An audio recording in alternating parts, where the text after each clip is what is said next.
Ladies and gents, welcome back. Another day at the hearing. more nonsense from people who apparently don't know what it is that their job is with the government. Just learning this now, and to join me today to ask questions about what it is that goes on the legal side of things. I brought in Keith Wilson. Keith, thanks for joining me today. Great to be here. So this week went off to a really interesting start. We started with Global Affairs Canada, and it took an interesting turn, in my opinion, because we've been getting police stuff and the perspective from the city of Ottawa, but this got into what is the effect on Canada and what are the priorities that we should be looking at. Global Affairs, mind you, is the diplomatic wing of the government. And first and foremost, I thought the most diplomatic members of our government would consider negotiating with the protesters in any case. How does that fall apart? And how did we end up with that? Well, first of all, what the documentary evidence and the testimony from a number of police and now government officials has confirmed that there was a proposal to negotiate with the protesters and as you know well, the protesters in Ottawa had established a legal not-for-profit corporation and had lawyers with them, being myself and Eva Chipiuk primarily. So we were always ready to negotiate. We were always baffled as to why they had the door closed so tight. But we now know that there was a big push from both the police at a senior level, as well as the public deputy minister of public safety and others to say, hey, let's open up a dialogue with these guys. And we also know where it was vetoed, and it was in the prime minister's office and a cabinet, but primarily the prime minister's office and the privy council office, which is a branch of the prime minister's office. So, but when you talk about Global Affairs and their testimony, Global Affairs is a fancy name. It used to be called Foreign Affairs for those who are a little older like myself. It's the equivalent of the State Department in the United States. So you think about the Secretary of State traveling and doing negotiations with other countries. So Global Affairs is our new terminology for basically our State Department that interacts with other governments. And this very polished bureaucrat testified yesterday about the concern about the economic impacts with our trading partners and the economic impacts to Canada. And there was this exaggerated projection that Freeland's office had done, claiming what all these huge costs would be if all of the trade that normally crosses over the Ambassador Bridge at Windsor was suddenly stopped. Mm-hmm. Well, guess what happened? There's 3 bridges. Yeah, diverted. It went somewhere else, and they diverted.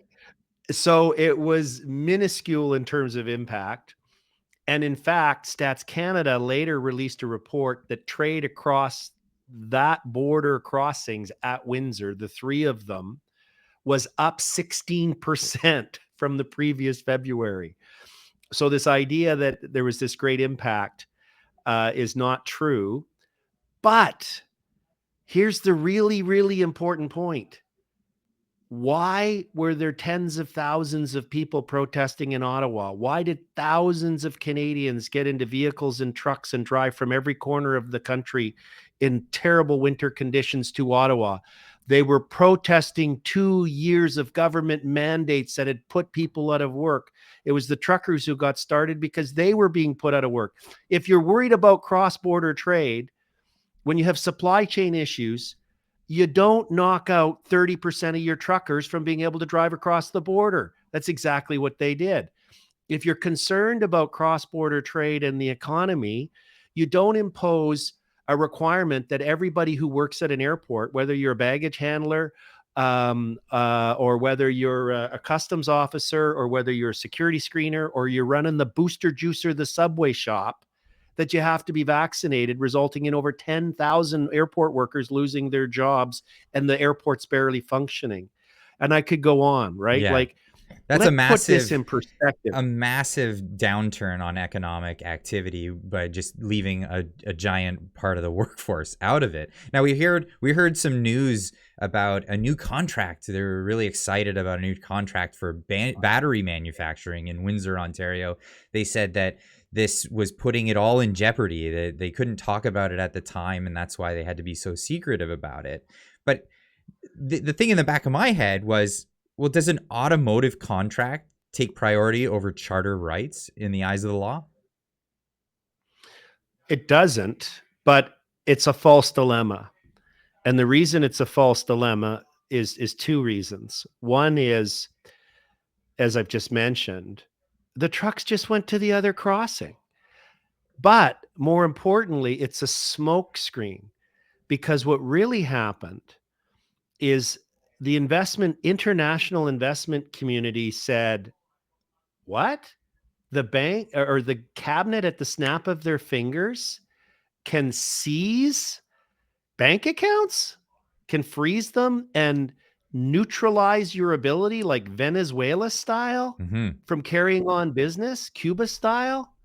They said, you know what? Nah, I don't think we're investing. So I had information. I talked about this only in one other podcast, that the reason people thought the reason why the Emergencies Act got revoked was because it looked like it might not pass in the Senate. That's not what I was told. I was told by a very informed international source, very credentialed individual, that the investment community and the American investment community got to the White House and said, this has gone way too far. You're putting all of our investments in Canada at risk by the instability that's been created with the banking and the finance systems through this overreaction by the government. And if I was told that the Prime Minister was given 24 hours to revoke, or the White House was going to come out and criticize the Trudeau government, that it had reached that level. And whether that's true or not, I don't know. But what I do know is that Canadians lost confidence in their banks, and there was a run on the banks. I still have lost confidence in the banks, and the investment community, I'm told, also as well. So this whole idea that, oh, the protesters were bad people because they might have impaired our ability to get an electric car contract. If you're really worried about the economy, you would not have overreacted with COVID mandates, shut down our airports and our transportation systems, blocked the borders, done all these ridiculous things that they did. So that's my answer on that one. So fans of the channel are not unfamiliar with the idea of regime uncertainty. And this is a concept where investors are scared to go into a particular geographical location because what the government might do, not what the people there, or how good or bad the investment is based on other factors, but based on, well, people didn't want to invest in oil in Venezuela after Hugo Chavez decided to nationalize it all. Right. And I feel a lot of investors are thinking the same way about Canada right now, with the uncertainty of asset forfeiture or asset seizure. Like we heard David Lametti saying, Canadians don't have a fundamental right to property. And that was an eye-opening moment. But there was another part with the Global Affairs Canada that really struck me, and that was the not being able to define what was illegal about the protest. Can you tell me a bit about that? Well, and Lucki, the Commissioner Lucki, did the same thing today as well. So on that point, we all keep hearing this expression about the illegal protests. And you'll hear Brendan Miller, our lead counsel, say, sometimes cross-examine, well, when exactly did it become illegal and how do you define that? At no time was it an illegal protest. When I was in the unusual position for a lawyer sitting on the stand, getting cross-examined by Tom Curry, he's the tall, bald guy with the good radio voice, legal counsel for former Chief Slowly. And he pushed me on this whole idea of the illegality of it, and that TikTok video I had done with Chris Barber during the protests. And I said to him, I think I said something, I haven't looked at my testimony, but my memory is I said something like, you're a lawyer, I'm a lawyer. If on February 10th or February 14th or February 18th, we were walking down the sidewalk, on Wellington Street, you and I together, observing what was going on, as lawyers, I think we wouldn't have turned to one another and said, hey, I think we're breaking the law right now. We would have said, we have a charter right to be here. We're walking on a sidewalk. We're not causing any other problems. We have a legal right to be here. And that's the law. The Emergency Act proclamation itself, because Lucki said today, to jump ahead a bit, because it's the same theme from these guys. It sure is. She said that the Emergencies Act was not for the ones legally protesting. It's for the ones that were refusing to leave. What? But there's So police measures refusing for to there, yeah. leave a public space that you're allowed to be in suddenly makes it illegal? No. Right. The Emergencies Act proclamation, and that's why I did that video and briefed everybody I could at the time, and we wrote a cease and desist letter to the then interim police chief Bell before they did the raid, pointing out that their public statements about what they were saying to Canadians, that you couldn't come to Ottawa because the Emergencies Act, were false. The act is absolute. The proclamation was clear. You could only not come to Ottawa if you were going to interfere with international trade, like trade routes. There isn't one in Ottawa. Right. 2, interfere with critical infrastructure, which was defined to include airports, ferry terminals, and things like that, none of which the protests were occurring at. And then the third one was if you were going to engage in serious acts of violence against persons or property. Well, if you weren't planning on doing that, you had the legal right to be there and come and go freely under the charter and otherwise. And they kept saying, oh, there's this exclusion zone and anybody who enters it'll be breaking the law. Well, no, the law is clear. Only if they're coming for violence, yes. And I don't want them to come. Nobody wanted them to come. So we've had this sleight of hand going on, this spinning going on, and we've been trying to, expose it legally through the cross examination. But they keep repeating this line that it was an illegal protest, and it wasn't. To be clear, I always said, so a trucker would stop me when I was here in February, and they'd say, Mr. Wilson or Keith, hey, lawyer man, whatever they call me, trucker lawyer guy is usually what they would call me, is like, am I breaking the law? And I'm like, well, where's your truck? And they turn around and point, and it's in the middle lane, right? And it's parked there. And I'd say, well, it's pretty easy. If you're driving down the 401 on a Friday afternoon and you stop in the number 2 lane and you get out and go sit on the curb, what's going to happen? They said, well, the OPP is going to come and they're going to write me a ticket, and they're going to, if I don't move, bring a tow truck and tow my truck. And I said, well, it's what'll happen here eventually. I never said, yeah, you're allowed to be there. What changed though, and that even came out today with the RCMP, they said some people wanted to leave but couldn't because we'd blocked them in. I was like, finally. They admitted and it to was it. great because it was the commissioner of the RCMP who said it. Well, the interesting thing about the commissioner of the RCMP that we learned today was that, for one, memory is not something that's required for the position. You don't have to have a very good memory of anything, and also don't have to have much of a knowledge about the law and how the law works. So one question that particularly stuck out to me, and that was lawyer asked, roundabout in a way, in the case of an injunction where something is deemed to be unlawful, where the RCMP have jurisdiction over all of Canada for anyone who's breaking a criminal code law. They asked, can the RCMP arrest people that are actively breaking the law in that case? Because they were in Ottawa and they were claiming that they weren't policing it because they didn't have jurisdiction. But if it was an injunction, for example, the horns going against that would become a criminal law or a criminal infraction. And she replied, I don't know. I'm not a lawyer.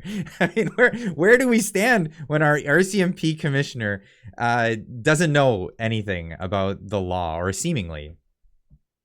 Well, and it's not like she was asked about whether or not a child exemption applies to a capital gains tax under some foreign ownership of property rule or something. You know what I mean? Right. Like, this is pretty basic stuff. And on top of that, one would have thought at some point she would have been briefed on all the legal remedies available to the police in the case of a protest.